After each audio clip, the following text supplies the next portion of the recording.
अकोला जिल्ह्यातील 7,000 लोकसंख्या असलेले आगार गावात गेल्या 5 वर्षापासून जाफरांनी भुरट्या चोरांनी धुमाकूळ घातलाय. अनेक शेतकऱ्याच्या बैलजोडी, दुधाळ जनावरे, गायी, 2 लाखाच्या बैलजोड्या चोरट्यांनी चोरून नेल्यात. परिस्थिती गेल्या 6 वर्षापासून सतत आगारवासी भोगतायत. गावात लगत असलेल्या शेतकऱ्यांच्या शेतात जाऊन त्यांना हातपायाने तोंड बांधून टांगून ठेवून चाकू सदर शेतकऱ्याच्या मानेला लावून बैलजोडी पळवली, अशी अनेक प्रकार घडली आहेत. शेतकऱ्याच्या आणि जनसामान्य नागरिकांनी सहनशक्ती संपली आहे. याबाबत उरण पोलीस स्टेशन यांना वारंवार गावकरी तक्रार देऊन थकले आहेत. 5 वर्षामध्ये कोणत्याही चोरीचा उलगडा त्यांनी केला नाही. तक्रारीची दखल तर घेतच नाही, उलट रिपोर्ट द्यावा लागतो म्हणून उपकार केल्याची भाषा पोलीस कर्मचारी बोलतात. 2 जनावरे वेगळ्या व्यक्तीची चोरी गेल्यास एकाच रिपोर्टमध्ये भागवण्यात येते. रिपोर्ट दिल्यानंतर तक्रारकर्त्यासोबत ओसी त्यांना देण्यात येत नाही. आता तर चक्क चोरट्यांनी पत्रकार आणि शेतकरी चेतन नामदेव फुकट यांचा ट्रॅक्टर ट्रॉलीसह क्रमांक MH30 BL 1593, ट्रॉली क्रमांक MH30 J 1897 ट्रॅक्टर चोरट्यांनी गायब केलाय. पोलीस स्टेशन कोणतीही चौकशी करण्यास तयार नाही. पोलीस स्टेशनचे ठाणेदार आणि कर्मचारी मला फक्त हो लावतात. जर मला ट्रॅक्टर मिळाला नाही तर सहकुटुंब सहपरिवार जिल्हाधिकारी कार्यालयावर आत्मदहन केल्याशिवाय पर्याय उरणार नाही, असं शेतकऱ्याचं म्हणणं आहे. भवानी मातेच्या मंदिरातून तर जिल्हाधिकारी यांनी संबंधित विभागाच्या अधिकाऱ्यांना आदेशित करून ट्रॅक्टर परत करावा ही विनंती हा शेतकरी करतोय. आणि आजूबाजूच्या परिसरात गायी आणि बैलांच्या चोरीचं प्रमाण एवढं वाढलेलं आहे की बऱ्याचशा लोकांच्या तक्रारी गाव दर्पण न्यूज करिता पोलीस स्टेशनला जाऊन पाटील आजपर्यंत एवढ्या या 8-10 चोरींपैकी एकाही चोरीचा कुठंच सुगावा लागला नाही. त्यामुळे चोरांची दहशत एवढी वाढलेली आहे लोकांच्या मनात की पोलिसांचं भय कुठंच राहिलं नाही का, पोलीस प्रशासन याच्यात काहीच करणार नाही का, करत असेल तर आजपर्यंत कोणतेच गुन्हेगार कसे सापडत नाहीत.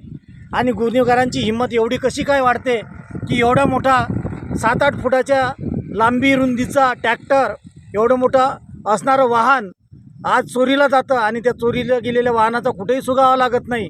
त्याच्यामुळे लोकांच्या मनात अधिक दहशत निर्माण झाली असून पोलिसांचा कोणताच भय राहिला नाही का, किंवा पोलिसांच्याकडून आपल्याला कोणतं संरक्षण मिळत नाही काय, अशी विचारणा या सर्व परिसरात होत आहे. येथील सर्व लोकांनी माननीय पोलीस अधीक्षक अकोला यांच्याकडे सुद्धा जाऊन कंप्लेंट केल्या, तरीही आतापर्यंत कोणताही सुगावा लागला नाही.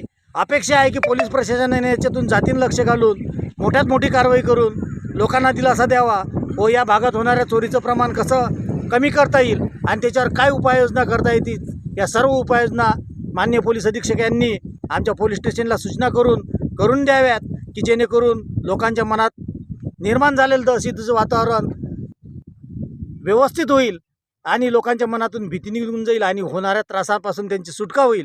की ज्यांना संरक्षण देण्याची जबाबदारी पोलीस प्रशासनाची आहे, ती जबाबदारी त्यांनी व्यवस्थित पाळावी आणि या होणाऱ्या चोरीच्या गुन्हेगारांना आळा घालावा आणि कठोर कारवाई करण्यात यावी, एवढीच मागणी आमच्या परिसरातील लोकांच्या वतीने करतो. जय हिंद, जय महाराष्ट्र.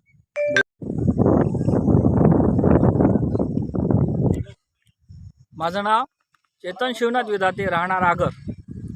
30 डिसेंबर 2022ला माझ्या स्वतःच्या मालकीच्या हद्दीतून, माझ्या गोडाऊनमधून माझी भाड्या कलरची बैलजोडी, गाय व त्याच्यासोबत असलेले 2 वासरे, हे पूर्ण 6 जनावरं त्या रात्रीला चोरी गेली.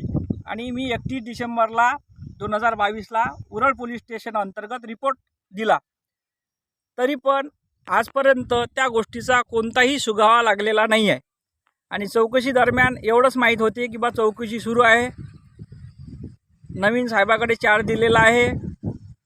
आणि माझी पूर्ण अशी उरण पोलीस स्टेशनला आणि अधीक्षक साहेबांना, अकोला जिल्ह्याच्या अधीक्षक साहेबांना अशी विनंती आहे की त्यांनी लवकरात लवकर या गोष्टीचा, माझ्या गेलेल्या जनावरांचा आणि माझ्यासोबत असलेले माझ्या गावातील इतर काही चोरी गेलेले जनावरांचा छडा लावावा, ही विनंती. चेतन नामदेव फुकट, राहणार आगर. 12 तारखेच्या मध्यरात्री माझा ट्रॅक्टर ट्रॉली चोरीला गेला. स्वराज कंपनीचा MH30 BL 1593 आणि MH30 J 1897 ट्रॉली क्रमांक हे माझ्या जवळ या शेताच्या दुकानाच्या जवळूनच ट्रॅक्टर ट्रॉलीला चोरी गेलेला आहे. माझ्या गावात अशा अनेक प्रकारच्या घटना घडलेल्या आहेत. आतापर्यंत हजारो गाडीच्या बॅटरिका, गाडीचा साऊंड आणि याच्याच मागच्या वर्षी आमच्या बाजूच्या शेताच्या बाजूले असलेल्या गोराठ्यामधून मानेला चाकू लावून ढोरं चोरून नेलेले आहेत. तरी पण आजपर्यंत उरळ पोलीस स्टेशनला कुठल्याच प्रकारचा याला सुगावा लागलेला नाही आहे. आणि मी माझ्या घरी मोजकीच अल्पभूधारक शेतकरी आहे आणि मी ठोक्यानं शेतीसुद्धा केलेली आहे. जर ट्रॅक्टर जर मला मिळाला नाही तर शेतीचे कामं कुठल्याच प्रकारचे होणार नाहीत, कारण की सर्व कामं ट्रॅक्टरवरच माझे अवलंबून आहेत. जर ट्रॅक्टर मिळाला नाही तर शेतीचे सर्व कामं राहतील. अन्यथा मला आत्मदहन केल्याशिवाय कुठलाच पर्याय राहिलेला नाही आहे. तरी माझा पोलीस प्रशासनाला आणि SP साहेबांना, जिल्हाधिकारी साहेबांना विनंती आहे की माझा ट्रॅक्टर लवकरात लवकर मला मिळून द्यावा, हीच त्यांना विनंती आहे. मी ऋषाली चेतन फुकट राहणार आगर. आमचा ट्रॅक्टर 13/5/2026 रोजी चोरीला गेलेला आहे. आम्ही उरळ पोलीस स्टेशनला रिपोर्टसुद्धा केलेला आहे, पण त्यावर काहीही अजून कारवाई झालेली नाही. ट्रॅक्टरचा शोधसुद्धा लागलेला नाही आहे. आम्ही लोन काढून, सोनं गहाण ठेवून ट्रॅक्टर किस्तीने घेतलेला आहे. त्याच्या किस्तासुद्धा अजून बाकी आहेत. आमचा ट्रॅक्टर लवकरात लवकर आम्हाला मिळावा अशी पोलीस प्रशासनाला आमची विनंती आहे. नाहीतर आमच्यावर आत्महत्या करण्याची वेळ आलेली आहे आता.